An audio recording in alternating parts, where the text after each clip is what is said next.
Hey guys, it's Lexi and Danica, and we're here today with SurfinBerms to walk you through bike fitment and making your bike fit better for you. We're down at our friend's BFD Moto to walk you through the stages of getting your bike styled in for you.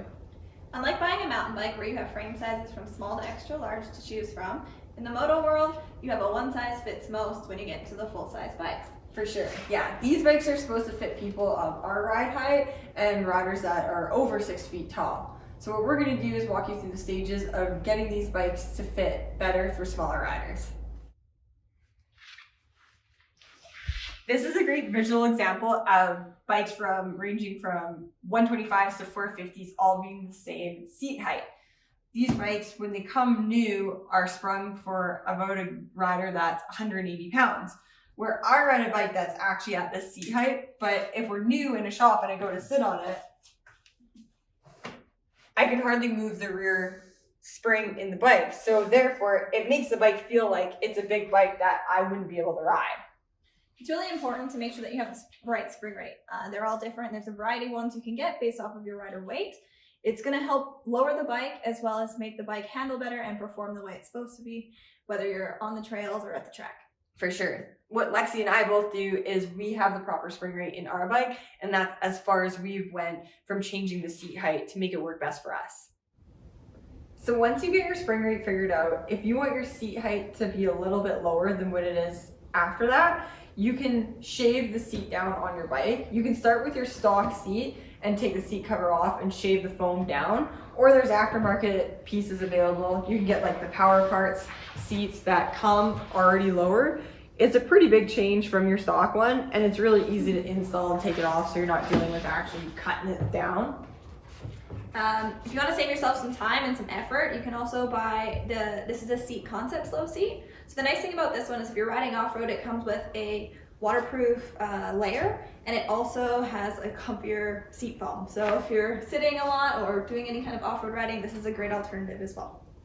But another thing to consider when you're doing a low seat is how your bars are feeling. So once you're sitting lower, your bars are going to feel higher. So think about possibly doing a lower bar height or a lower riser to make that bar feel, when you're sitting on the bike, more neutral. For sure.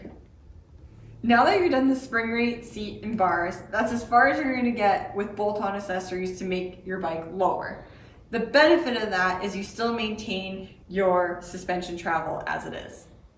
If you want to go further and beyond that and get yourself lower to the ground, your next step would be to modify the internals of the suspension. When you get to that point, we recommend you leave it to the professionals and get your local suspension tech to do that for you. We're here at BFD Moto. We're going to talk to Boston Calder to walk us through what's included in that.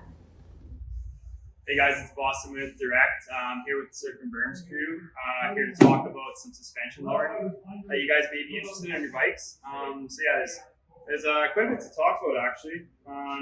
People that are a little bit vertically challenged, obviously, it's tough to have confidence in the bike when you can't really touch. So there is an option, obviously, to lower the motorcycle for people. So basically, what we do.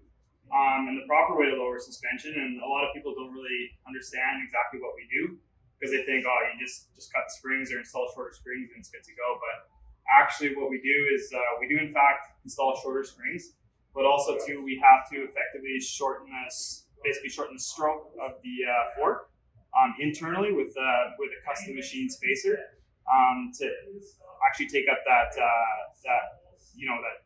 distance that was removed from the spring. So we actually shorten the fork internally, install shorter springs, and that is what gets the fork shorter. And we do the same thing on the rear shock.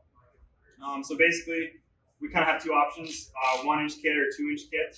2 inches is kind of the lowest we go, just because after any point past 2 inches, it really starts to affect the way the bike handles. And obviously, with a 2 inch or 1 inch lowering kit, you obviously do decrease your ground clearance a little bit. So obviously you got to keep in mind it's going to make it a little harder to get over obstacles, logs or any rocks or something. So your skid plate's going to hit a little bit sooner. But obviously that's, a bit of a balance between being able to touch the ground in those tricky spots if you're a little shorter. So that's kind of obviously something you got to think about.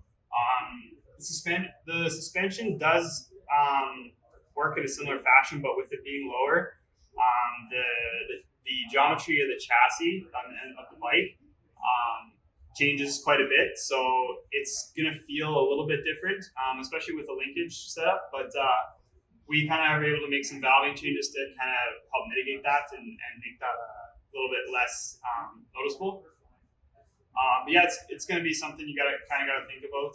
But basically, yeah, that's the gist of suspension lowering.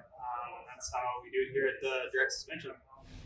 This is the TE 150i with the 2-inch lowering kit and the softer spring in it. As you can see, it is a huge difference from the stock bike. A big misconception though is that you're always going to want to be flat-footed when you're on a bike in order for it to fit you, but sometimes it's just not realistic. Finding the right fitment for you can be a bit of a balancing act. When you lower the bike, you do lose on some suspension performance as well as travel in the suspension. That being said, what you lose in performance, you can gain in confidence. So this still might be the right option for you. For sure. And don't feel like you're stuck with these changes. If you're gaining confidence and you feel like that you want that suspension travel and performance back, you can always revert back to how the bike is stock. These are constantly changing pieces. Well, thanks for watching another video with us here talking about bike setup. If you have any questions or comments, please let us know. We'd also like to know what your tips are and what you do for yourself.